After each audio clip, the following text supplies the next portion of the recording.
Sarah Jane Smith is one of Doctor Who's most beloved companions. Children in the 1970s grew up with her on Doctor Who, and children in the early 2000s grew up with her on her own spin-off show, The Sarah Jane Adventures. One of the biggest secrets around the character is that Lis Sladen was not the first person to be contracted to play the role. A secret that Sladen and Doctor Who's producer Barry Letts never revealed in their lifetimes. Today, we'll discuss how the identity of the actor was revealed and how she was cut out of Doctor Who.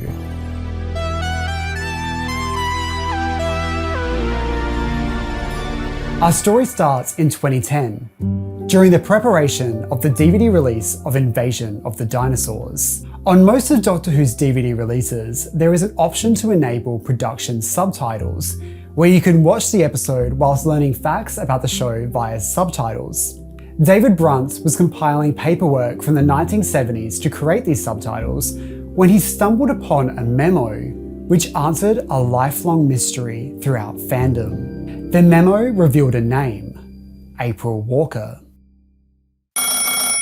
April Walker received a call from her agent, letting her know that she was up for the part of Doctor Who's latest travelling companion. She was in shock, being a long-time fan of the show, and was excited to work with Jon Pertwee again. She had previously worked alongside him on a tour on the West End in the play Oh Clarence, where she played his niece. Her audition for Doctor Who was in March 1973, where she met Barry Letts, the producer. She was given a script when she arrived and had to learn it on the spot. The script included her being scared of a monster, trying to escape it. The audition went for over an hour and involved her crying and laughing and fainting. Barry told her that after the audition that he had been interviewing so many actors and just couldn't find the right fit until her. He told her that she was going to get the part.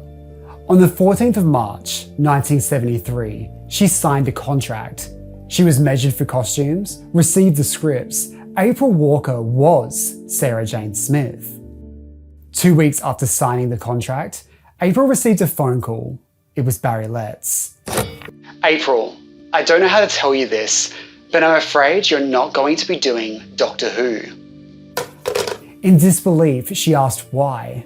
He explained that Jon Pertwee thought that she wasn't right for the role. April explained in her interview with Phantom Films that his argument was that Sarah Jane should be small, probably dark-haired, who could be thought of as his daughter.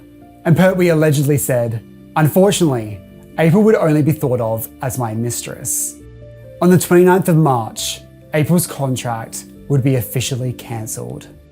It was decided to all parties involved that it should be kept a secret that April was ever cast as Sarah Jane Smith, due to it being unfair on whoever would take on the role.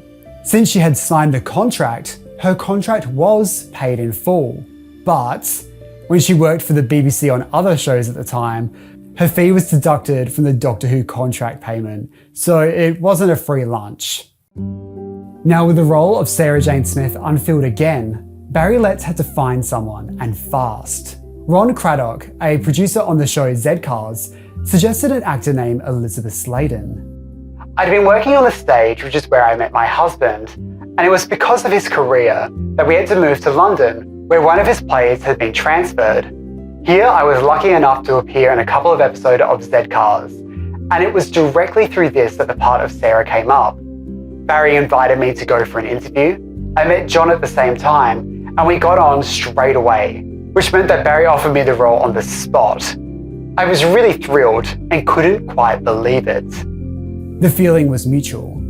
Pertwee said in Doctor Who magazine issue 113, "I instinctively knew that this was the girl Barry had in mind. We all stayed for a coffee and some general conversation, and little did Liz know that every time her back was turned, I was making thumbs up signs to Barry, who, when given the opportunity, was frantically returning them to me." And the rest was history. Liz would go on to play Sarah Jane alongside Pertwee, then Tom Baker, returning multiple times for the pilot of K9 and Company, the licensed fan film spin-off Downtime, and eventually to the new series alongside David Tennant, and then finally starring in her own spin-off, The Sarah Jane Adventures. Her legacy and influence spans generations, and her passing in 2011 was a shock throughout the entire fandom. One that personally really affected me. It was the first time ever I felt like I mourned over someone I hadn't even met. April had never met Elizabeth Sladen, but didn't hold any ill will towards her.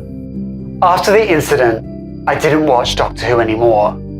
She did end up working with Pertwee again in the Navy Lark, and she described their interaction as civil, but ultimately, she could never quite forgive him.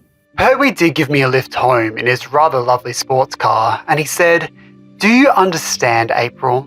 And I said, "Yes, John, I do understand, but I don't know if I can forgive." I suppose he should have been consulted at the outset before Barry made the final decision, because he was Doctor Who. But anyway, it's a long, long time ago now.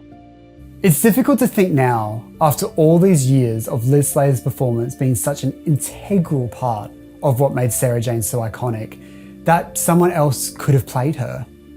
I believe April would have made a brilliant Sarah Jane and would have brought something completely different to the part. It feels almost like fate that Liz got the part. So much of what makes Sarah Jane Smith so popular is within the performance, rather than the text itself.